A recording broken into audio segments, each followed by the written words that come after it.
Adlaw nga Sabado karon mga kaigsuunan, petsa 14 sa bulan sa Mayo tuig 2022. Ang pagbasa kinutlo gikan sa Ebanghelyo sumala ni San Juan, kapitulo 15, bersikulo 9 ngadto sa 17. Si Jesus mingon ngadto sa iyang mga tinun-an, nahigugma ako kaninyo, ingon nga ang Amahan nahigugma kanako. Pabilin kamo sa akong gugma. Kung tumano ninyo ang akong mga sugo, magpabilin kamo sa akong gugma, sa mga ako nagtuman sa mga sugo sa akong Amahan ug nagpabilin sa iyang gugma.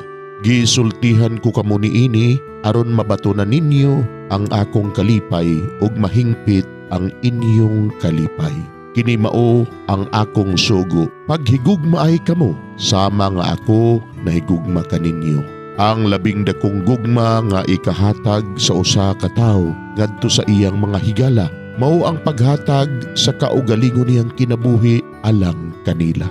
Kamo akong mga higala, kun buhaton ninyo ang gisugo ko kaninyo. Dili ko na kamo tawgon nga mga sulugoon, kay ang sulugoon wala mahibalo sa gibuhat sa iyang agalon.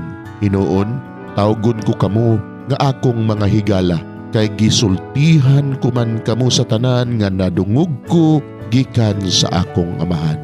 Dili kamo ang nagpili kanako, ako ang nagpili ug nagtudlo kaninyo aron kamo manglakaw ug mamunga ug bunga nga mulungtad. Busa ihatag kaninyo sa Amahan, bisag unsay inyong pangayoon kaniya pinaagi sa akong ngalan.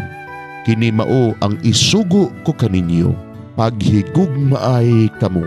Mga igsuon, ang Ebanghelyo sa Ginoo, daygon ikaw o Kristo.